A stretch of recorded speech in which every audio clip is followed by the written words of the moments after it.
Hello and welcome to 10 p.m. with Galinsky. I'm excited to have a wonderful guest on tonight. Not only is he a good friend, but he, as Jeffrey Katzenberg has called him, the pitchman of Hollywood. My guest tonight had started in the music business as a kid at the age of 18, and he's written 5 Hollywood scripts sold to Michael Eisner at Disney, Jeffrey Katzenberg at Dreamworks, Harvey Weinstein at Miramax, Len White of Orion Pictures, and Hugh Jackman became his partner as well in one of his projects. Freddie DeMann also was a partner of his, Freddie DeMann of Michael Jackson and Madonna fame. On top of that, my guest had a Broadway musical called BKLYN The Musical, which is now a cult hit playing all over the world. And recently he's changed his tune and he's a star finder. He's a star maker. So I proudly bring to you my good friend and the guy who's helped put me on another stratosphere. Please welcome Mark Schoenfeld. Hey, Mark. Hey, Galinsky, how are you? Good to see you, man. Galinsky, it's hard for me to recognize you this way without the hair. Oh, yeah. You know, I'm not used to it. You look like, like a character actor now, not just like the mayor of the Lower East Side. Thank you. I am. Yeah, you could play a good cop, a bad cop. You could play a nice guy, a teacher. Before, you could only play this one character, exactly what you are, the mayor of the Lower East Side. You remember I gave you that name. I know, and I love it. Because when you took me through your neighborhood, everyone knew you. And I said, why do they all know you? And I don't know you, so why do they all know you? And you said, well, I speak to everyone. You're the mayor. This is not a show about me, Mark. This is all right, but it's hard for me to look at you this way. It's all right. I look at you as a renegade of a guy that wished he lived in the 60s. And I am a guy that now has that spirit, but the exterior has me hopefully playing chiropractors, lawyers, good cops and bad cops. You got it. That's what you are. Right on.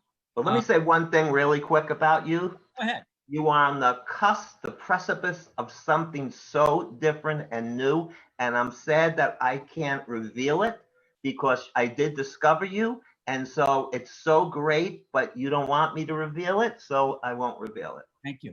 Nope. We're going to surprise the world soon. Yeah. That's terrific. A couple people in the chat room before I go to my first question to you, Marnie.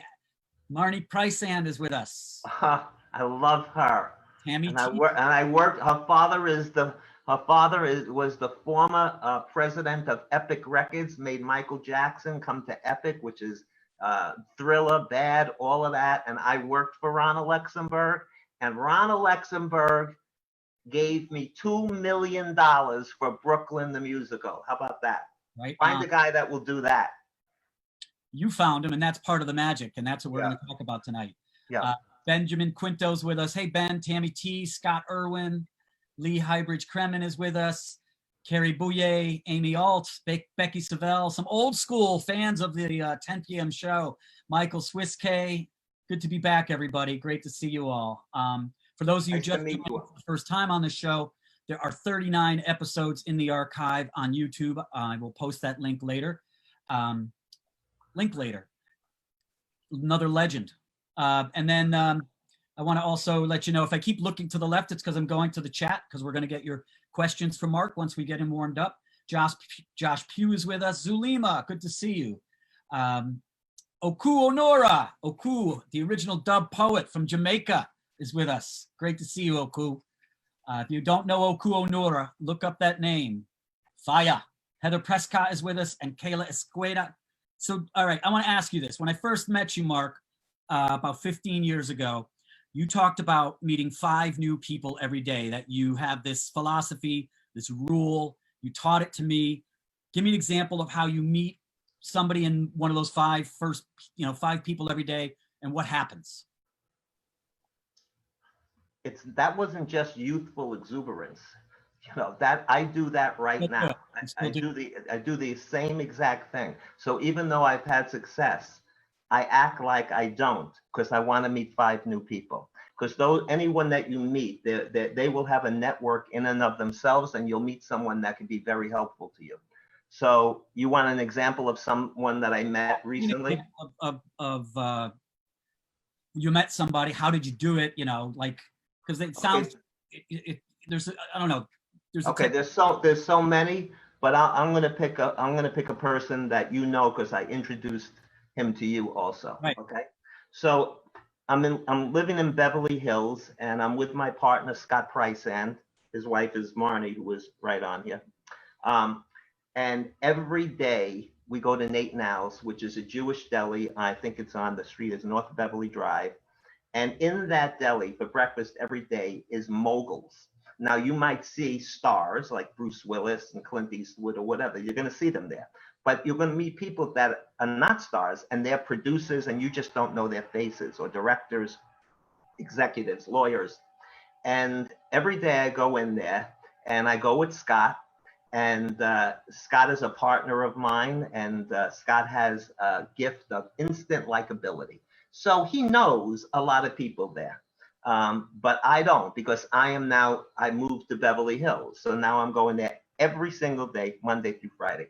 We go in, and I start tipping all the waitresses a lot of money before I even sit down. So let's say I tip them $20, whoever is my waitress, before sitting down. Then I tip them again when the check comes. And I tip Angela, the hostess. And then I say to them, you tell me who's here that I need to know. And I'll go over to them. I'm not scared of you, or you can introduce me to them. So they become my team. And every day I walk in, I pass this one guy who has this table facing the door. And every person that comes in the door, I notice this guy knows them. So he knows everyone. There's no tourists at Nate Now's, but anyone can go in. But the tourists don't go in because it's not really a nice place. It has great food, but it doesn't look nice. So, but it's all moguls. Everyone's in the business. So every day I go in, and Scott says hello to this guy at the table facing the door, and I give him a fist bump. But that's all I know of him. Give the guy a fist bump. And I'm watching him all the time. And I notice that he gets there at 8 o'clock, and from 8 to 8:30, there's no one with him. From 8:30, someone comes in, sits on the opposite side of his table, and they have a conversation and they eat breakfast. I assume that's a client, and he's some sort of agent or manager. I noticed one of his clients was a guy that wrote the Equalizer movies. That's billions of dollars in gross sales. So this guy, and again, he knows every single person that comes in. So he knows all these moguls and all of that. So I say, well, all I know of him is to give him a fist bump. So I tell Scott Price what I'm going to do. And I show up one day at 7:30 in the morning, and I sit at his table, and waitress comes over, Mark, that's Richard's table. Not there yet. He's not there yet. And then the waitress comes over, Mark, that's Richard's table. And I said, yeah, I'll get up when he comes in. He comes in, he has to walk around, and then he sees someone sitting at his table. And he goes like this to me, if you could see my hands, like, like, who are you, what are you doing? Yeah. And I said, you look like you have such a kind face. And because you have a kind face, I need to ask you a favor. And I just got this feeling you will do me this favor if you can. And he's sort of shocked. And he tells me with his hands to rise, to get out of his seat. And with his hands, circles around, sit on the other side of it. So now he's facing the door, I'm facing him. And he goes, I repeat it, you have a kind face. And so I need a favor because I think you'll do it for me. He says, well, I'm happy I have a kind face, and I have done favors for people. What's your favor? Now, remember, I don't know him. I don't know him. I don't even know his name, And so he says, what's the favor? I say, I represent a model from Mississippi, white girl. She's 6 feet tall. She's 14 years old. She's a gymnast. She excels in all sports. She's a genius in technology. Her name is Evans from Mississippi. And I need you to get me to the owners of Guess Jeans. I already had a meeting at Nate Now's with Kendall Jenner. And Kendall Jenner saw all these pictures and videos and said she's a supermodel. And that allowed me to get to Next Models to meet a guy named Chris Mano, who said the same exact thing. but they want her to be a model on the road, you know, where you're traveling, you're hanging with other models, you're doing runway. I want her to be the face of Guess Jeans, or the face and body of Guess Jeans or Nike. And can you help me? Do you know the people at Guess Jeans, the owners? He says, yes, I do. I do. They're the Paul Marciano and his brothers, the Marciano brothers. They're Moroccan Jews. I said, nice guys? He says, they're sharks. I said, I love swimming with the sharks. Can you get me to them? He said, you know, I remember that girl. I remember you parading her around Nate Now's at another time. And I remember everyone rubbernecking to look at her. She's astonishing.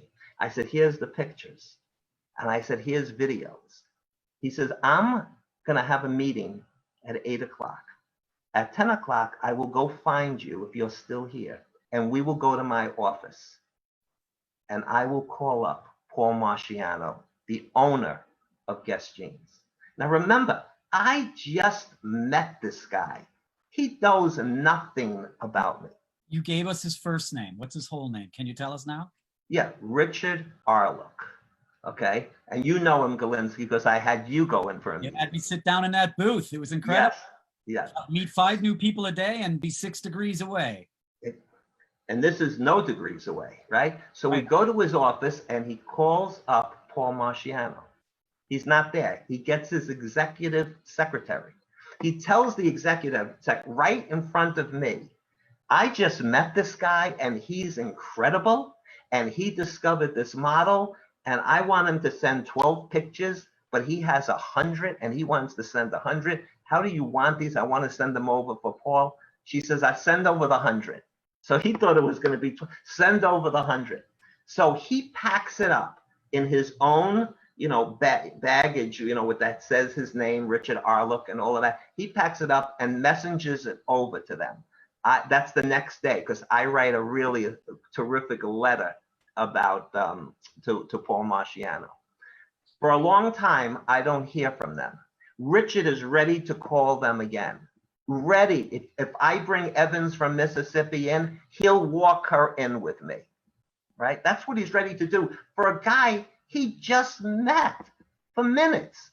And eventually, I hear from Paul Marciano. He responds to my letter and he says he wants to meet her, but for them to consider her, she has to be 18. She's 14. So it's just not a fit right now. Now, today, literally today, she just turned 17. So 1 year from today, if this COVID is gone, I will bring her in to Paul Marciano and she will be the face and body of Guess Jeans. Incredible. And it all happened because of Richard Arlick. Now, let me tell you one other thing about him. Through him, he has introduced me to so many people walking into Nate Now's, and he brags on me. He has what Scott Priceand has. He has instant likability. That's a gift that he has. And he has become, Galinsky, he has become my friend, a personal friend, you know, a friend where our hearts are working together. I text him or speak to him countless times in a week. I have brought him different projects and they're all A-list. When I brought him Jasmine Hunter, who is a pop dance star, when I brought him Jasmine Hunter, he wanted to immediately call up Monty Littman, and his brother Avery Littman, who own Republic Records. Everything I bring him. So that's a guy. So that's a guy showing you that's 1 out of 5 people that I met that day. But through him, I had to meet 50 people. All right. So I got to do a couple quick shout outs and ask you this question. Think of the answer while I'm shouting them out. The question is, does everybody have what you have to go meet somebody new every day, 5 new people? Is it magic that only you have, or is it just a matter of going in and asking, hey, here, introducing yourself? Gabriella is with us. Turco Ono is with us. Turco's a regular fan and a brilliant audience member. Patricia Raspberry is with us. Met her in Brazil. She's incredible. Wally Green, James DeMock, a new actor on the rise with VIP. Rihanna Anderson, Melinda's here. Megan Boswell's here. Christopher Tanner's here. Christopher Tanner, artist. Rosita Rosa is with us. And also Wally Green is with us. And by the way, Wally Green was on the show, episode 34. And I'll put in the chat the YouTube link, and you can check out Wally's episode. He's a professional ping pong player. So let's go back to it, Mark. Is it special magic sauce that you have, or can anybody just walk up to anybody to meet 5 new people a day? Anybody can do it. And if they're nervous to do it, what you do is you say, I'm playing a character. I'm a person in a movie playing that part. So you sort of magically put on that uniform. That right now, that uniform is Mark Schoenfeld. You put on that uniform and you go do it. What's the worst that can happen? Hey, I'm busy. I'm eating breakfast. What? But look what happened. Literally, I could get, Richard could take my projects to so many places. Like I have Jasmine Hunter, with Bradley Bredowicz now, but he could have brought her other places because he thought it was A level, willing to call up Monty Lipman, right? He saw my pitch on Music Boy. He flipped over that. He's flipped over Evans, right? So the key is to do that when you are really sure of what, if you're a creator, I'm more than a creator now, but if you're a creator, be sure of what you have. Is it an A-level project? Because if you meet someone like Richard and you're bringing him C-level projects, he's not going to waste his time much longer. But if you're consistently bringing him A-level project, and let me say one more thing about him. He is the most decent person that I have met in show business. At one point, my money in my bank, I couldn't get it out because I switched from a bank in the East to a bank in Beverly Hills. And I couldn't get it out. And I'm living in a hotel suite. It's a lot of money. I'm spending so much money on Ubers. I'm blowing money on Jasmine. It's just, and I can't get money out. And I go to him and I ask him, can you give me some money till this happens? $10,000. Amazing. Remember, I hardly know the guy. I hardly know him. That he's gonna be on my show. So those of you watching, Richard will be on this Tuesday night. Richard's going to be on the show, so you can all meet Richard as well. Couple shout outs in the chat. Tammy T is saying awesome to your story. Amy Alt says this reminds me of The Tipping Point.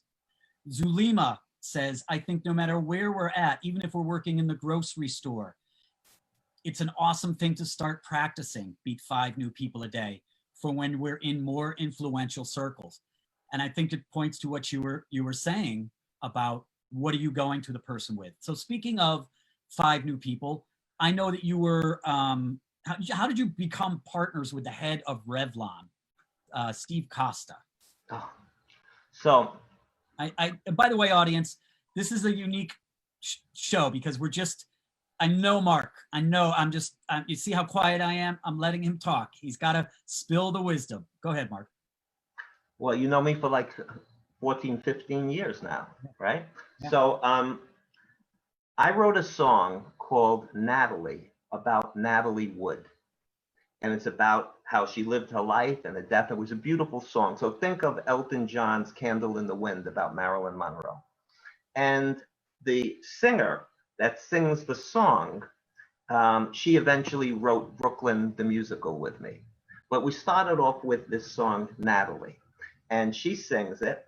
And I then have a lot of connections in the record business. So I am going to record companies in New York with her and pitching this song and her as an artist to be signed to a record company, singing like ballads, like Whitney Houston, like that kind of stuff. And we didn't get far one day, and we have to take a bus back to where my mother and father live in Co-op City in the Bronx. So, I was born in Brooklyn, but raised in the Bronx. So the Bronx I'm completely familiar with. So we're waiting for the Co-op City bus, which is the biggest projects, I think, in the United States, housing projects. We're waiting there for the bus to get back there. And I noticed that people coming in limos and getting out with like fancy suits and going into the building. So I look at the building, it's the Revlon building, meaning they have more floors than anybody else. So their name is on the building. And I said, oh, I got an idea. Let's go meet the CEO of Revlon and pitch this idea that I'm going to do right now. I'm going to pitch an idea that this should be a perfume called Natalie, based on Natalie Wood. And so I go over to the security guy, you know, you there? Yep, we're still there. Okay, so I go over to the security guy that, you know, lets people up in the elevator. I said, yeah, I'm here to see the CEO of Revlon. And he says, what's your name? Mark Schoenfeld. So you're here to see Jerry Levin? No, that's not him, I say, no. He says, well, he's the CEO. No, he's not, because I spoke to the CEO and he didn't have that name. And he says, what? I said, give me another name. He gives me another name. I say, nope, that ain't him. You're not giving me the CEO. And he says, Steve Costa? I said, that's it. He says, he's not the CEO. He's the vice president of marketing. He's the CMO, the chief marketing officer, and he's the vice president of new ideas at Revlon. That's the guy. He had an appointment with me. Now, of course, I have no appointment. I'm bamboozling this guard to let me in.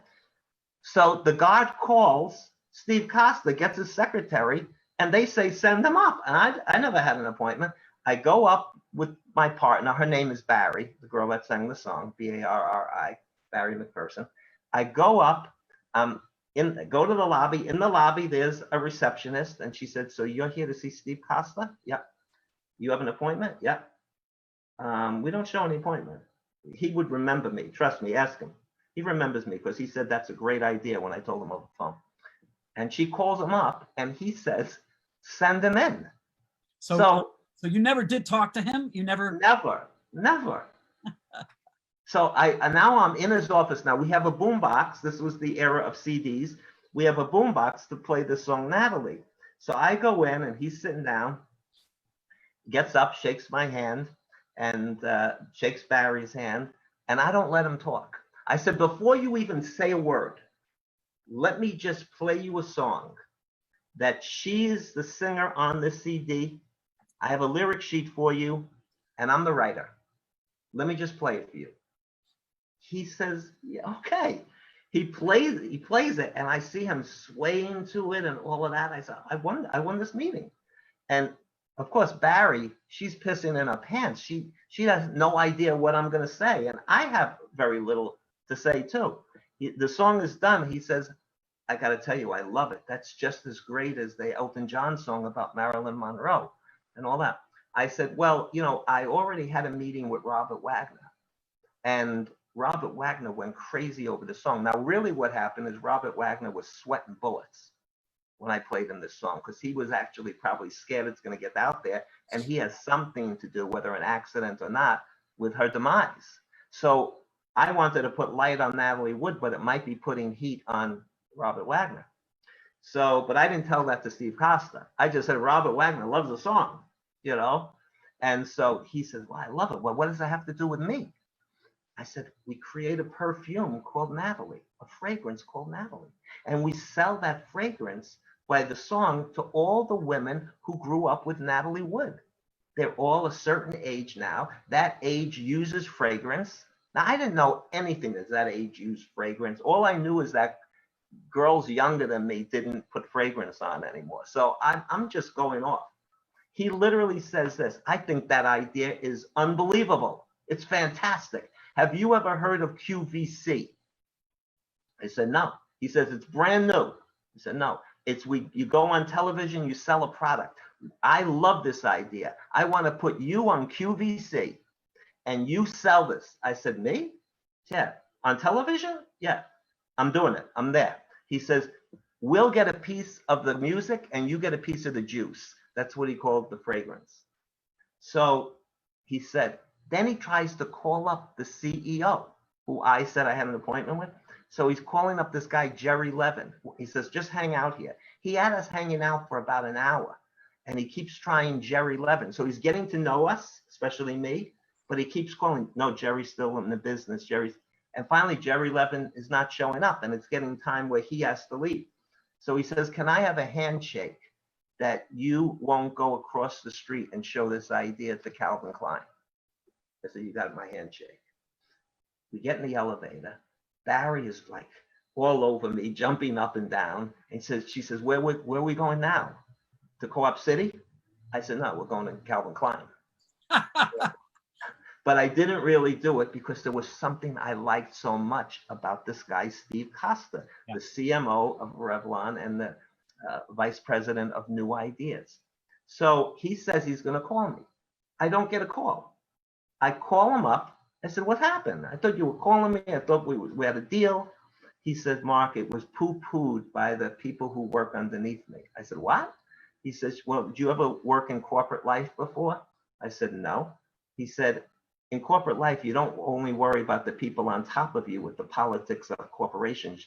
The people below you can sabotage you. And they don't like that this was not created here by them. So they think that Natalie Wood is not Elvis Presley, and no one's going to really give a shit about her. So there won't be great publicity about it.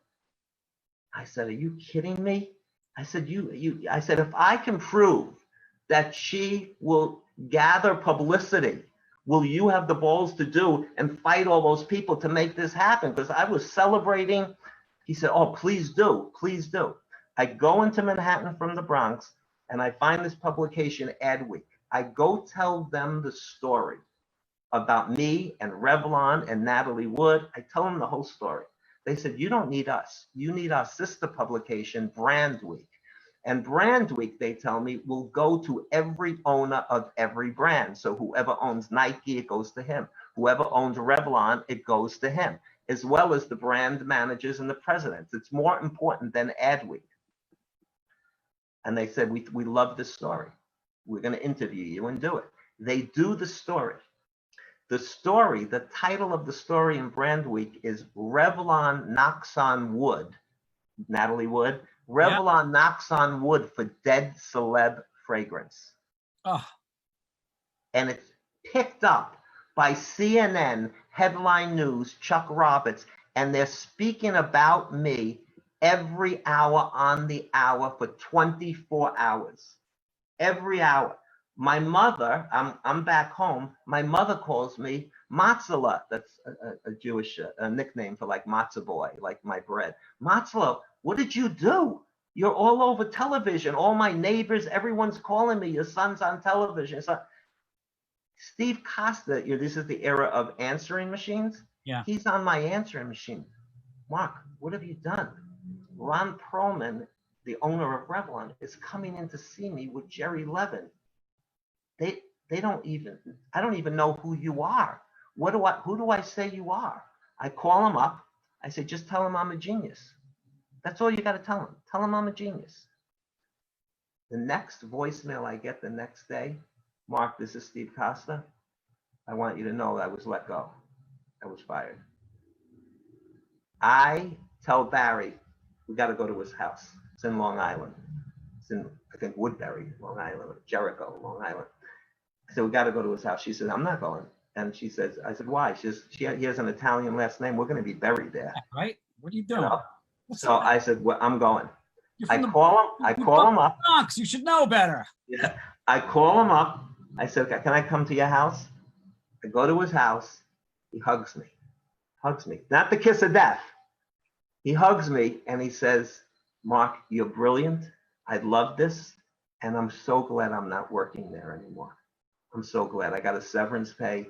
Yes, they sabotaged it because the idea didn't come from within Revlon, not created here. But he and I became best friends. And he's my consigliere on everything I do. So I do so much with Scott Priceand as a producer in Broadway and Hollywood, right? But the two people I go to all the time as consiglieres is Steve Costa and Richard Arluck. And look how I met them. What does that tell you? It tells you you have to have the chutzpah to do the things you need to do. And if you're scared to do it, put on that mask, put on that suit, become a character, no different than an actor becoming a character. You've heard of actors that they stay in character the whole time. Well, why can't you do that? They're not geniuses. Now, I'm not in character. This is who I am, but that's how you're questioned. That's how you answer it. You become a character. Your audience is responding, so I'm going to read some of these responses. Okay. Schoenfeld, you're an inspiration, says Zulima. Tammy T Thank said, I can honestly say I love your stories. They give me strength to stand strong and never give up. Rosita said, crazy. Turco Ono, again, remember Turco is one of our strongest audience members here. He says, it appears that you need to believe in yourself, or at least appear to do so. That's the answer. Right? Then with that self-confidence, you can meet 5 new people. It's an upward spiraling situation. Beautiful. Right? That's great. Beautiful, beautifully put. Yep, Turco Ono. Upward spiraling. Oh, love it. Upward spiral. Love it. Nancy Lynch Hutchings just joined us. Andrew Bodor is with us. Rick Brown, welcome. Let's see. Turco also adds gumption, chutzpah, gumption. Yeah. Zulima says the world's for the go-getters. No guts, no glory. Zulima says it's genius. It's more fun to be a character, says Scott Irwin. Taking risks, says Rosita. I got a smart audience here, Mark. They really do. Really do. How great is that? They get it. They realize this is how you succeed.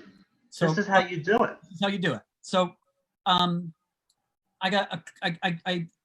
you told me that you worked with Freddie DeMann, and then when you said that at the time, I was like, I don't know who Freddie DeMann is, but I didn't work with him. I was his partner. His business partner. Yeah. But Freddie DeMann, managed Madonna, Michael Jackson, started Maverick Records, worked with Shakira. He's more famous as a music manager than I think Colonel Parker from the guy who was managing Elvis and Brian Epstein who did the Beatles.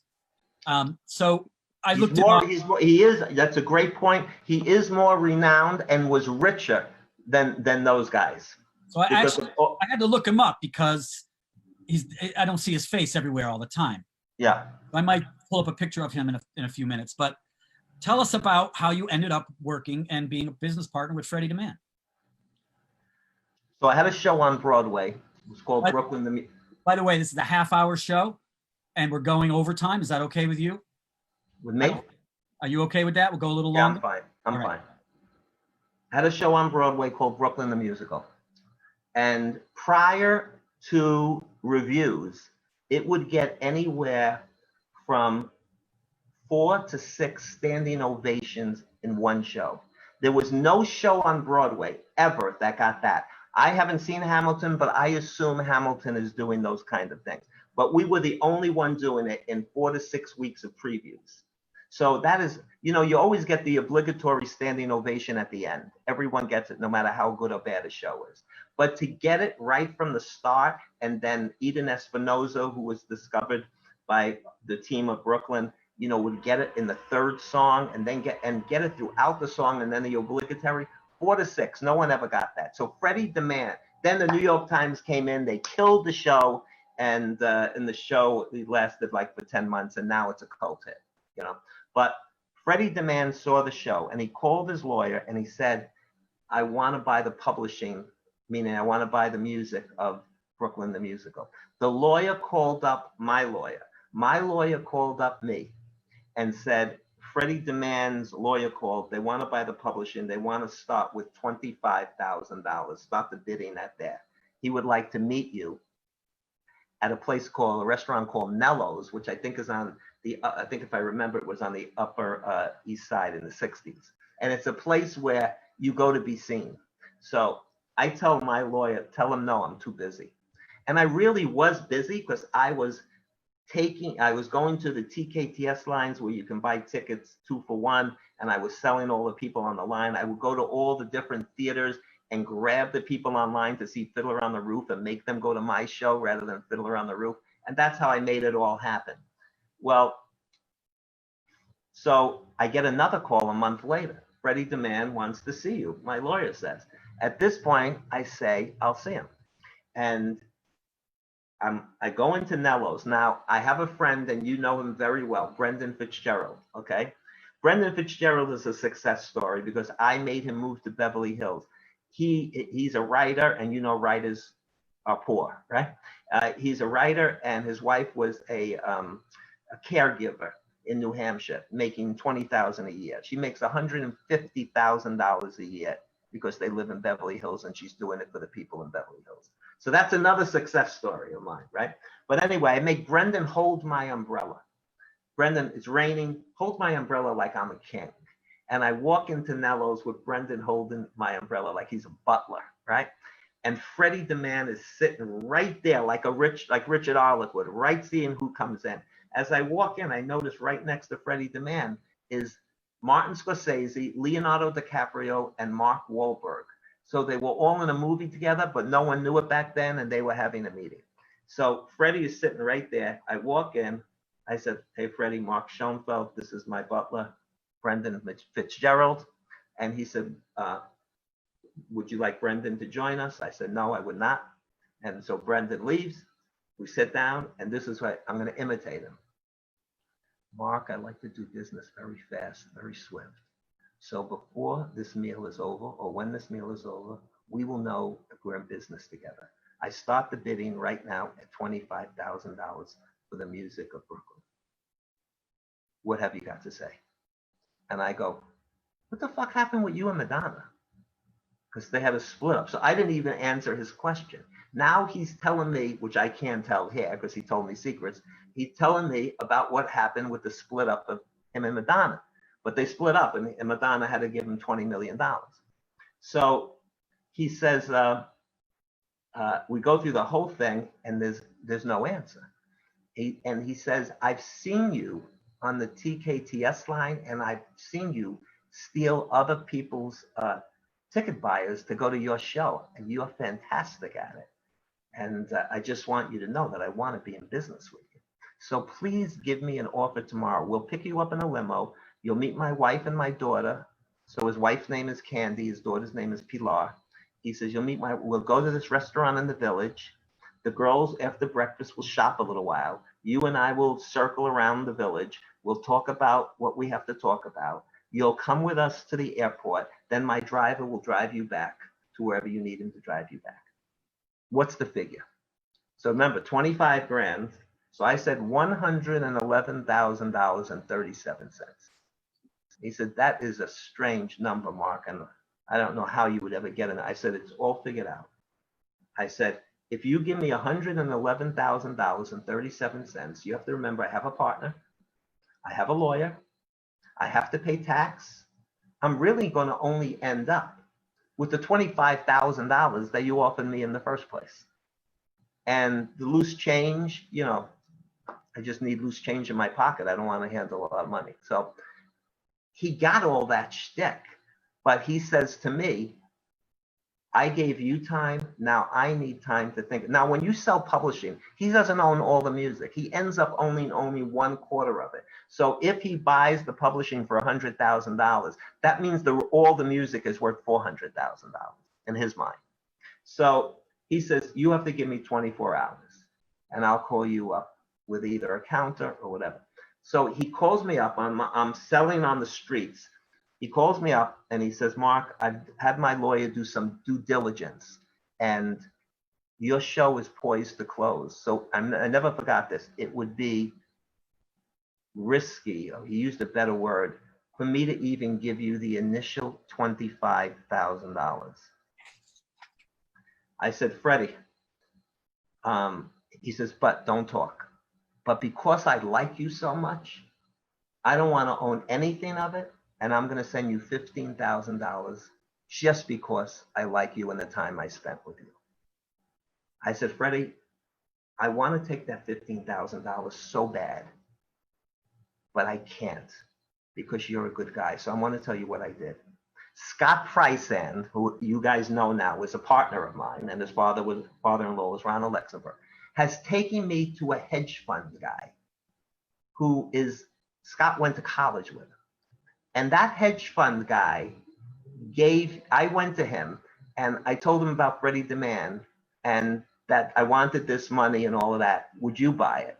And he said, I'll double his money because I'm not into Broadway. He wanted 25 grand, then he wanted nothing because you're poised to close. I'll give you $50,000 for it. So I got $50,000, and I mean fast. So I say to Freddie, I can't take your 15. I got to be honest with you. I tell him what I just did with the hedge fund. He said, that's amazing, Mark. You still should have taken the 15. Why would you not take the 15? I said, because rather than take the 15, I want this promise from you. Whenever I call you, you take my call. If I'm calling you about an artist I find, because I'm going to get into the artist finding business. I'm going to get into the business of making stars and creating stars. And if I call you, you take my call. Give me every phone number you have.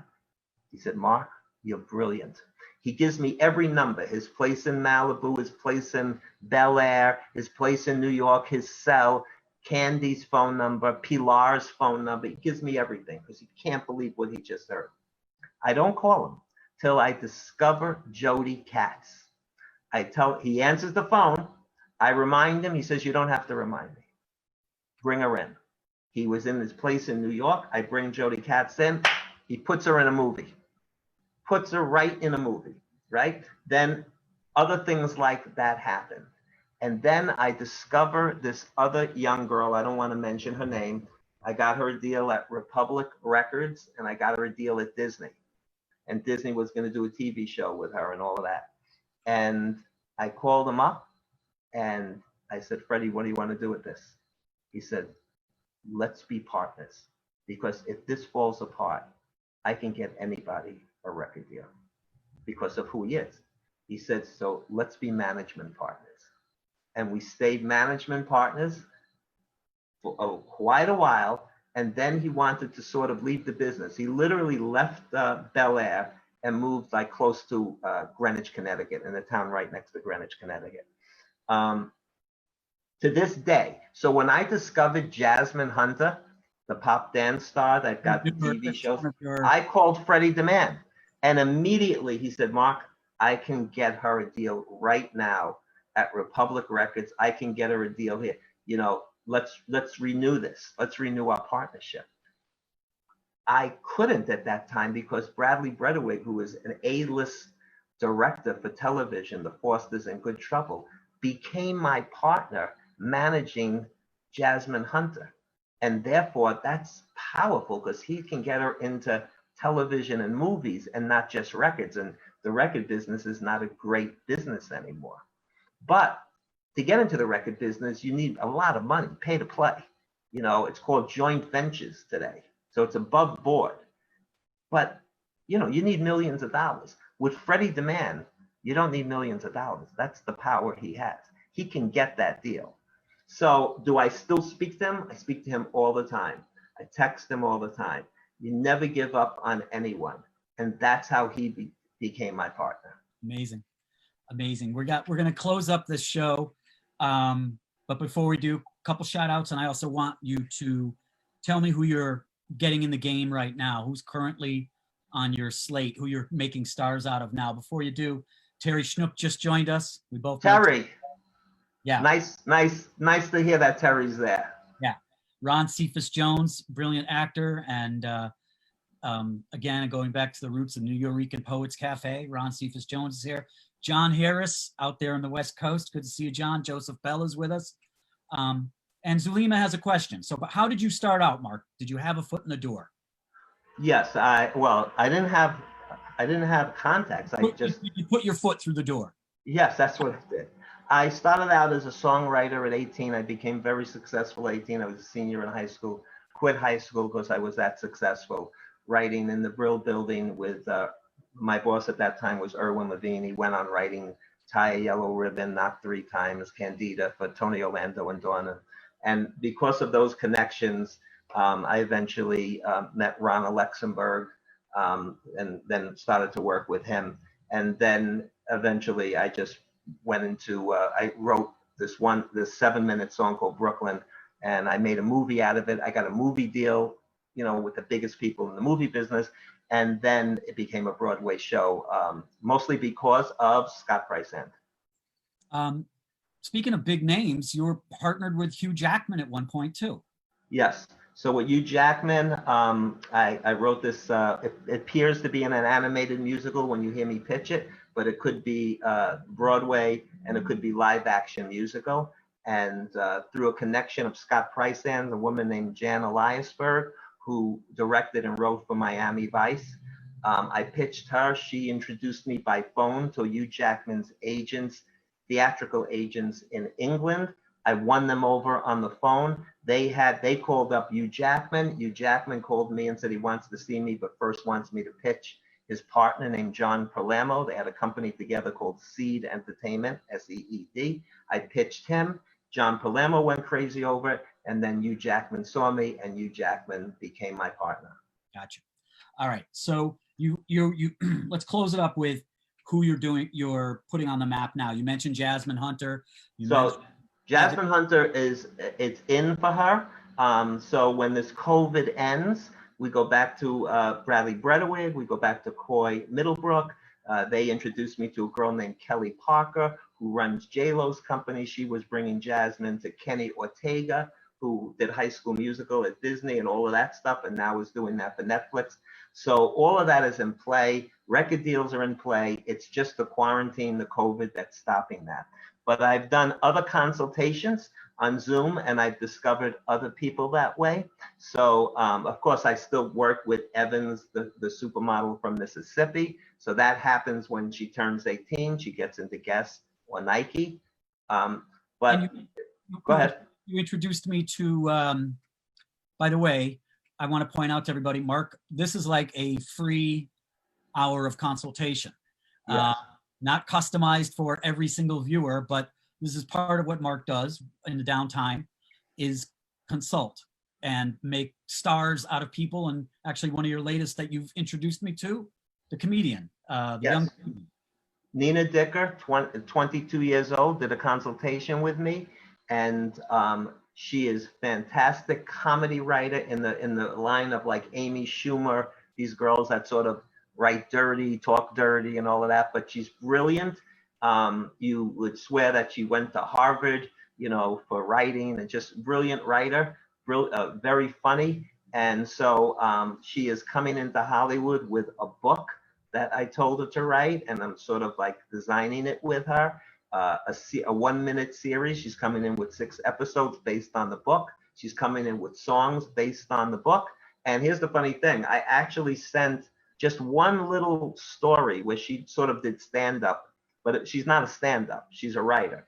But I had to do it in the form of stand-up so Richard Arliff could see it. I sent it to him, and he said, I don't know, I don't see at this moment that she has star quality to be a comedian that's doing stand-up. But does she have a career in Hollywood as a comedy writer, like on TV shows? And he said, yes, I see that. If she's willing to come here and do all the things you need to do to get there and sacrifice, he recognized that there's that talent. Well, wait till he sees what she comes in with, because I swear to God,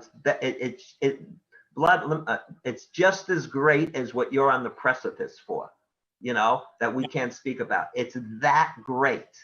And right. I recognized it in her so fast on a consultation. All right. So there is a question that's come up, so I got to honor the question here. There's a lot of thank yous, and thanks for shouting your kudos out to Mark. I'll relay your thank yous now. Zulema says, this has been fabulous. I'm writing all about it tomorrow on my Instagram, and I love you both. Tammy T says, I'm happy you're back, Galinsky. I'm glad. I'll be glad when they come up with a vaccine for COVID, because I'm going to meet Mark. Can't wait. Yeah, Zulema says, amazing and timely for all entertainers to know. And Turko Ono has a question. What do you see for the next year with COVID being here and the business? That's the big question. No one knows what it's going to be like if COVID ends. What's it going to be like? Are we going to go back to hugging and handshakes and fist bumping? Is productions going to be the same way? Are we going to see movies where, like a Seinfeld show, where everyone is in one booth? Or is it going to be like it's changed our behavior? Well, if it's changed our behavior, then I believe production of movies and TV shows will change too. So it's really a great question that I don't think anyone truly has the answer. But Galinsky, you're close. I hear you. I can't say what it is. We do have a secret sauce brewing somewhere. Yes. You got it. And let me say, Galinsky, out of all the people I discovered Scott Preissand, who's a Hollywood producer and a Broadway producer. I discovered Jody Katz, who everyone who knows her knows how great she is, okay? Yeah. And I discovered Robert Galinsky. Yeah, baby. I'll live with that. I like that, no doubt. You've been a strong influence and a great mentor of mine. And Thank you. I hope to say consigliere as well. So Mark Schoenfeld, thank you so much for being with us. We're going to do this again. This was a brilliant 45, 55 minutes, almost an hour. And I thanks for you for taking the time. And I wish you well. And as what's Walter Cronkite say? It only happens here on 10 p.m. with Galinsky. All right. Love you, Mark. Love you, my man. And thank you, everyone who was listening and watching. Thank you, man. Be safe. All right. Bye-bye, my man. Bye, everybody.